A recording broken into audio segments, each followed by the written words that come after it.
Assalamualaikum Bapak Ibu. Waalaikumsalam warahmatullahi wabarakatuh. Baik, sebelumnya saya ucapkan terima kasih kepada Bapak Ibu yang telah hadir pada kesempatan kita kali ini. Baik, sebelum kita mulai pada kali ini, Bapak Ibu kita mulai dengan membacakan basmalah bersama-sama. Basmalah dimulai. Bismillahirrahmanirrahim. Semoga dengan membaca basmalah tersebut kedatangan kita berjalan lancar dari awal sampai akhir. Nah, sebelum memulai ini, diharapkan bapak-bapak atau ibu-ibu untuk mensalin kode HP-nya agar kita sama-sama dalam melakukan layanan kita pada hari ini. Nah, pada kesempatan kali ini saya akan membagikan tema layanan tentang membangun jiwa wirausaha. Nah, tujuan saya memberikan tema layanan ini adalah agar bapak-bapak atau ibu-ibu semuanya mampu melihat peluang usaha yang ada di sekitar bapak ibu dan mampu bersikap positif dalam membangun usaha tersebut. Nah, sebelum memasuki materi, saya mau bertanya kepada bapak atau ibu, adakah bapak atau ibu berpikir untuk membangun usaha sendiri? Ada, Bu. Silakan yang cuci tangan bagi yang ada. Kita beri kesempatan kepada Ibu Liza terlebih dahulu ya, Ibu Abel. Saya rencananya mau membangun usaha membuka butik, Bu. Oke, kali ada lagi? Saya mau, Silakan, Bu. saya mau buka itu buat kakak kue ikan gitu, Bu. Oke, mantap kali ya. Ada lagi? Silakan, Bu. Saya mau itu membangun kos-kosan. Kos-kosan itu bangun pasti ya, Bu. Ada lagi? Beri kesempatan kepada Ibu Liza terlebih dahulu. Saya buka toko bangunan. Kan Saya ingin buka toko kontak, Bu. oh, konten. Silakan. Saya mau buka itu, Bu, toko perhiasan seperti berlian, Bu. Oke, nah terkait usaha-usaha yang ingin ibu-ibu semua dirikan atau usaha yang ingin dijalankan sendiri, tentu dalam membangun usaha tersebut kita harus memiliki jiwa wirausaha. Nah, bapak-bapak atau ibu-ibu sekalian, mengapa jiwa wirausaha itu sangat penting? Adakah bapak atau ibu yang tahu mengapa jiwa wirausaha itu sangat penting? Silakan. Menurut saya jiwa wirausaha itu sangat penting dalam diri kita itu. Yang pertama tentu jika kita punya jiwa wirausaha, tentu kita akan menjadi individu yang kreatif. Misal kita mungkin lagi ada masalah keuangan, tapi kita langsung muncul jiwa kayak kreatif, oh kita bisa lakuin ini, sehingga adanya pendapatan gitu. Dengan adanya wirausaha ini kita lebih kreatif aja sih. Oke, terima kasih Ibu, jawabannya sangat bagus, bagus sekali. Ada lagi yang ingin menyampaikan pendapatnya, mengapa jiwa wirausaha itu sangat penting? Ada lagi? Mungkin menambah uang tabungan, Bu. Oke, bagus Bu Cinta jawabannya. Ada lagi? Oke, jika tidak ada, jawaban yang Ibu berikan tadi itu sangat juga merupakan penting untuk membangun jiwa wirausaha ini. Tapi ada beberapa yaitu mengapa penting untuk membangun jiwa wirausaha. Yang pertama itu membangun kemandirian. Maksudnya membangun kemandirian ini adalah di mana seseorang yang memiliki jiwa wirausaha itu tidak hanya bergantung pada satu pekerjaan atau satu pekerjaan tetap saja, tetapi seseorang yang memiliki jiwa wirausaha ini mampu melihat peluang yang ada di sekitarnya dan menjadikan peluang tersebut sesuatu yang bernilai ekonomi. Nah, yang kedua itu meningkatkan kreativitas dan inovasi. Meningkatkan kreativitas dan inovasi di sini maksudnya adalah di mana seseorang yang memiliki jiwa wirausaha itu mampu berpikir secara out of the box, di mana dia memiliki ide-ide yang inovasi dan menjadikan ide-ide itu kreatif. Contohnya saja, misalnya pada saat sekarang ini banyak sekali inovasi dan kreativitas yang dilakukan oleh orang-orang pada bidang kuliner dan fashion. Dan yang ketiga itu mengurangi pengangguran. Nah, mengurangi pengangguran ini maksudnya yaitu seseorang yang berjiwa wirausaha itu tidak hanya untuk menghidupi dirinya sendiri, tapi dia juga mampu membuka peluang kerja bagi orang lain, sehingga orang tersebut mendapatkan pekerjaan dan mengurangi angka pengangguran. Dan yang keempat itu ada meningkatkan ketahanan ekonomi. Meningkatkan ketahanan ekonomi maksudnya di sini adalah di mana seseorang yang berwirausaha penggerak ekonomi lokal menjadi motor penggerak ekonomi lokal, di mana seseorang yang berjiwa wirausaha ini menjalankan bisnis atau usaha-usaha, maka mereka akan melakukan peningkatan ekonomi di peningkatan ekonomi lokalnya. Yang selanjutnya itu membangun mental yang tangguh. Nah, membangun mental yang tangguh ini di mana seseorang yang menjalankan wirausaha, menjalankan usaha dan membangun usaha ini, mereka membangun mental emosional dan membangun emosinya, karena dalam membangun usaha itu pasti mereka mendapatkan tantangan dalam membangun bisnis tersebut, sehingga membantu mereka lebih matang secara emosional. Dan yang terakhir itu membangun kepemimpinan dan tanggung jawab. Nah, membangun kepemimpinan dan tanggung jawab maksudnya di sini itu adalah seseorang yang membangun usaha atau menjalankan usaha tersebut, mereka harus mampu memimpin orang lain, menggerakkan orang lain, dan bertanggung jawab atas apa yang ia bangun terhadap usahanya tersebut. Nah, terkait materi ini, apakah ada bapak atau ibu yang ingin bertanya? Silakan.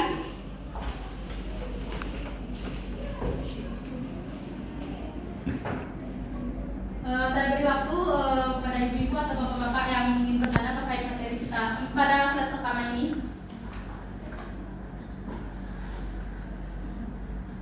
Silakan, Bu. Baik, Bu, terima kasih. Saya ingin bertanya, Bu, kan kita sudah membahas terkait kewirausahaan. Nah, terkadang ada individu tuh yang dia itu sulit untuk mengeluarkan jiwa-jiwa wirausahaannya itu. Nah, bagaimana sih, Bu, cara kita biar individu yang mungkin sulit untuk mengeluarkan jiwa-jiwa kewirausahaan yang sebenarnya mereka punya, bagaimana supaya itu bisa keluar dengan sendirinya itu? Apa yang harus kita lakukan? Oke, terima kasih Ibu atas pertanyaannya. Nah, sebelumnya saya lempar kepada Bapak atau Ibu semuanya. Adakah yang bisa menjawab pertanyaan dari Ibu Yolanda? Silakan. Pada Bapak atau Ibu yang bisa menjawab, silakan. Saya beri waktu untuk menjawab pertanyaan dari Ibu Yolanda. Bu, ya, silakan Bu. Menurut saya, jadi cara kita untuk membangun individu yang bisa menurunkan jiwa dari perusahaan itu, yang pertama itu kita dapat mencari ide baru serta inovatif untuk memecahkan masalah serta memenuhi kebutuhan wirausaha tersebut. Oke, jawaban yang sangat bagus. Kita beri tepuk tangan kepada Ibu Mita. Nah, terkait jawaban Ibu Mita, apakah ada lagi yang ingin mengungkapkan pendapatnya? Apakah ada Bapak atau Ibu yang ingin menyampaikan pendapat lain terhadap pertanyaan Ibu Yolanda? Silakan. Apakah ada yang lain?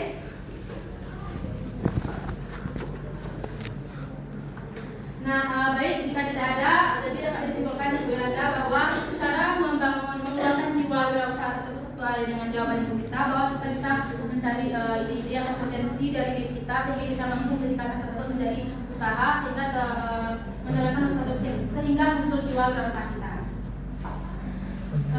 Apakah paham Ibu? Selanjutnya, nah dalam membangun usaha tentu kita harus bersikap positif dalam membangun usaha tersebut. Nah, ada beberapa sikap positif yang harus ada dalam membangun wirausaha, yaitu yang pertama disiplin, yang kedua pantang menyerah, yang ketiga fokus pada tujuan, yang keempat terbuka terhadap masukan dan kejujuran. Nah, di sini saya mau bertanya kepada Bapak atau Ibu, adakah yang tahu sifat disiplin dari kita berwirausaha? Ada yang tahu bagaimana bentuk sifat disiplin kita dalam membangun sebuah usaha? Ya, silakan Bu. Menurut saya, Bu, kalau disiplin dalam membangun perusahaan itu kita misalnya tidak boleh memberi ruang untuk orang berhutang, Bu. Jadi maka dari itu kita itu masuk disiplin dalam sebuah usaha. Terima kasih Bu Mita atas jawabannya. Apakah ada pendapat lain tentang sikap disiplin dalam membangun usaha? Bagaimana bentuk sifat disiplin kita dalam membangun sebuah usaha?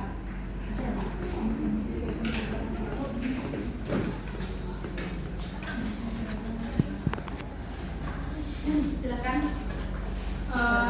Kalau menurut saya sikap disiplin ini sangat berkaitan dengan modal, Bu.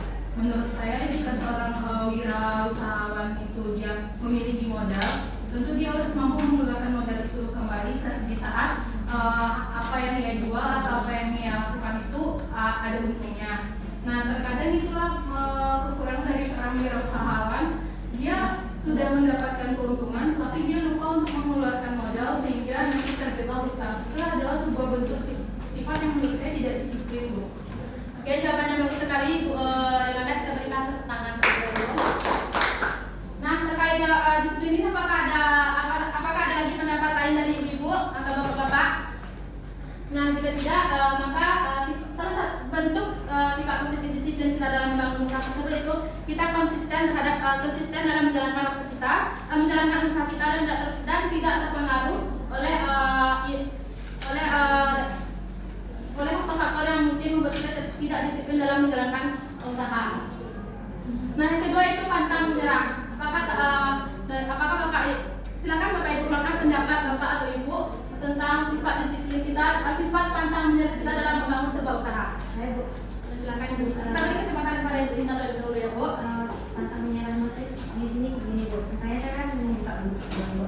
Tidak selalu ramai orang membeli butik saya. Itu saya tidak akan pantang menyerah. Kita kan bisa juga menjual online atau berbagai yang lainnya kan Bu, bisnisnya kan Bu. Jadi ketika saya pisan kan nggak pantang menyerah Bu. Mungkin saya berusaha untuk agar butik saya itu bisa dikembangkan dan dikenal oleh orang-orang. Mencari peluang untuk Iya, promosi peluang, ya, Bu. iya. Nah, terima kasih Ibu Dinta atas jawabannya. Selanjutnya kita beri kesempatan kepada Ibu Rosa. Baiklah Bu, saya kan juga seorang wirausahawan Bu, di bagian perkebunan Bu. Jadi di daerah kami itu kan perkebunan sawit Bu semua. Jadi ketika saya menanam bibit ketika saya menanamnya 2000 misalnya Bu, terus tumbuh cuma setengah. Jadi saya tetap melanjutkan hal itu, menanamnya kembali sehingga semuanya tumbuh Bu. Saya selalu tidak pantang menyerah Bu. Itu yang saya lakukan. Oke, terima kasih Bu Rosa atas jawabannya. Apakah masih ada lagi pendapat lain dari bapak-bapak atau ibu-ibu terkait sifat tentang menyerah dalam membangun sebuah usaha? Ya, silakan Bu. Dari pantang menyerah itu misalkan saya membuka usaha, jadi saya awalnya mengalami kegagalan atau usaha saya itu tidak berhasil. Jadi sifat saya itu harus tetap berusaha terus supaya jualan saya itu semakin laris itu. Oke, jawaban yang tepat sekali dari Ibu Mesa. Kita berikan aplaus kepada Ibu Mesa. Nah, dari semua pendapat ibu-ibu tadi bahwa sifat tentang menyerah itu betul dan yang disampaikan oleh ibu bahwa kita harus bisa bangun kembali jika mengalami kegagalan yang dalam membangun usaha kita. Nah, selanjutnya itu fokus pada tujuan. Adakah bapak atau ibu yang bisa mengeluarkan pendapatnya bagaimana sifat fokus kita pada tujuan kita dalam membangun sebuah usaha? Ada yang tahu ibu? Ada yang mau mengeluarkan pendapatnya?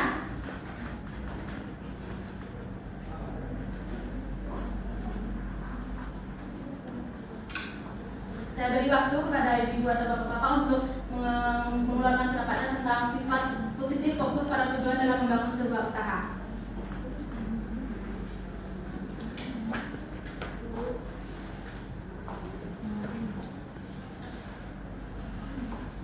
Itu fokus pada tujuan. Ada yang mau mengeluarkan pendapatnya? Silakan Ibu Ita. Misalnya di awal kita memikirkan tujuan kita berusaha, yaitu misalnya contohnya di bagian pembangunan. Nah, dari situ kita harus fokus bagaimana sebuah toko bangunan itu akan berjalan dengan baik. Jadi maka dari itu kita harus fokus pada tujuan yang telah kita rencanakan sebelumnya. Itu jawaban yang tepat sekali Bu Mita. Terima kasih atas jawabannya. Apakah masih ada bapak-bapak atau ibu-ibu yang mau mengeluarkan pendapatnya tentang sifat fokus pada tujuan dalam membangun usaha?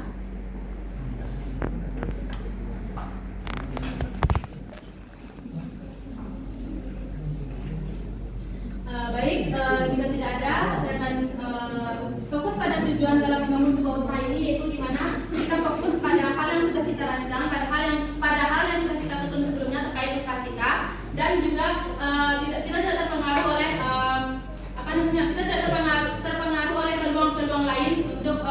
meninggalkan usaha kita tersebut. Nah, yang keempat itu terbuka terhadap masukan. Adakah yang ingin mengeluarkan pendapatnya Bapak atau Ibu terkait sifat terbuka terhadap masukan dalam membangun sebuah usaha? Bahkan kita beri kesempatan kepada Ibu dulu ya, Bu. Silakan. Saya terbuka terhadap masukan, mungkin ada kritikan atau saran yang diberikan oleh keluarga atau orang yang lebih berpengalaman dari kita, jadi kita menerima itu dengan terbuka supaya untuk kemajuan usaha kita. Oke, jawaban yang tepat sekali. Mari kita beri aplaus kepada Ibu. Nah, apakah masih ada pendapat lain? Silakan Bu. Mungkin orang tua saya pernah berusaha Bu, yaitu jahit baju Bu. Jadi ada pelanggan yang komplain terhadap kualitas jahitannya Bu. Jadi ibu saya ini tidak marah, tetapi dia memperbaiki produksi jahitannya, mengevaluasi tim produksinya Bu, dan meningkatkan standar kualitas jahitannya sendiri. Oke, jadi dia melakukan perbaikan ya Ibu. Baik, jawaban yang bagus sekali dari Bu Bella, kita beri aplaus terlebih dahulu. Apakah masih ada pendapat yang lain? Nah, baik, jika tidak terbuka terhadap masukan tersebut, itu seperti yang disampaikan oleh Ibu tadi bahwa kita itu terbuka menerima masukan atau ide-ide yang mungkin disampaikan oleh orang lain, karena dengan ide-ide atau pendapat-pendapat dari orang lain kita bisa melakukan perbaikan dalam membangun sebuah usaha. Nah, yang terakhir itu kejujuran. Apakah ada yang ingin menyampaikan pendapatnya terkait sifat positif jujur yang harus kita tanamkan dalam membangun sebuah usaha?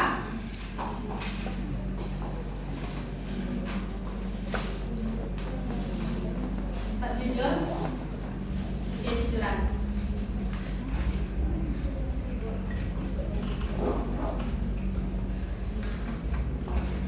Silakan Bu Bella lagi.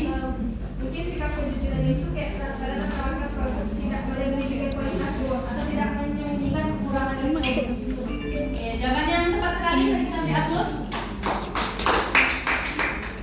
Nah, nah jadi sifat kejujuran dalam membangun usaha itu adalah kita tidak menutup-nutupi seperti yang disampaikan oleh Bu Bella, menutupi dari misalnya kekurangan dari produk kita. Nah, kita juga harus membangun sifat kejujuran kita terhadap mitra yang bisa memberikan efek positif bagi usaha kita tersebut. Nah, terkait slide ini, penonton ini apakah ada yang mau ibu-ibu atau bapak-bapak tanyakan? Silakan. Oke. Selanjutnya kita masuk pada materi selanjutnya, yaitu langkah memulai usaha. Nah, ada beberapa cara yang bisa kita lakukan dalam membangun sebuah usaha, yaitu mengenali potensi diri. Yang kedua, menentukan ide usaha. Yang ketiga, melakukan riset pasar dan menyusun rencana usaha, menyiapkan modal, promosi dan pemasaran, dan evaluasi serta perbaikan. Nah, terkait poin pertama, mengenali potensi diri. Bagaimana sih cara kita bisa mengenali potensi diri kita dalam membangun sebuah usaha? Apakah ada ibu dan bapak-bapak yang ingin menyampaikan pendapatnya? Cara mengenali potensi diri kita dalam membangun sebuah usaha.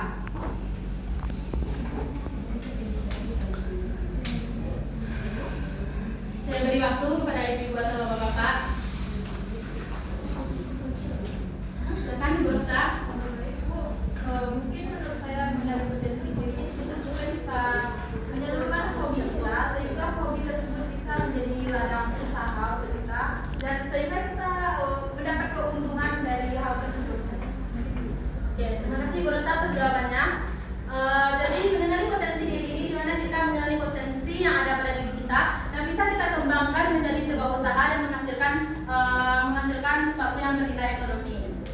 Nah, yang kedua itu menentukan ide usaha. Adakah yang mau menyampaikan pendapatnya tentang bagaimana menentukan ide kita dalam menentukan ide usaha kita dalam membangun usaha?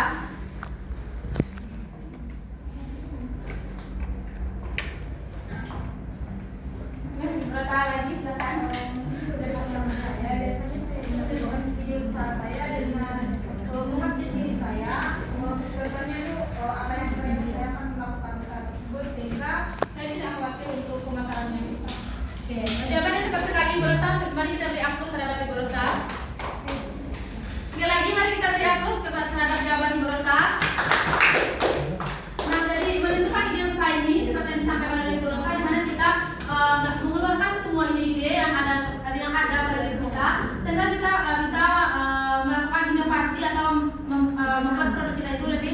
gratis dari produk orang lain sehingga penjualan kita lebih meningkat daripada orang lain. Nah, melakukan riset pasar. Ada yang Silakan kalau riset pasar itu kita lihat dulu siapa targetnya.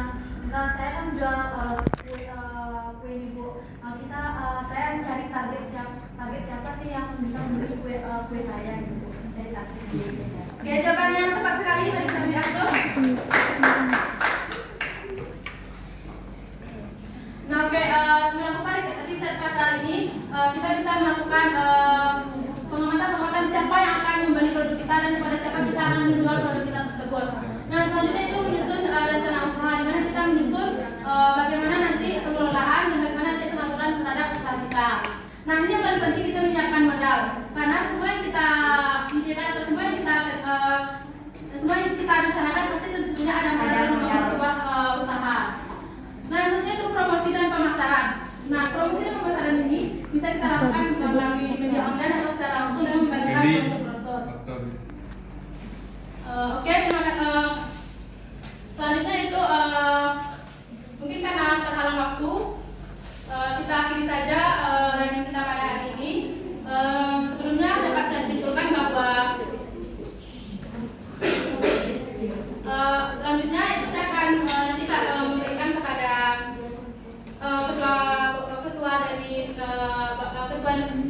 ketua RT untuk link untuk bisa ibu melakukan pengisian informasi dari materi kita kali ini. Baik, kurang lebihnya saya mohon maaf.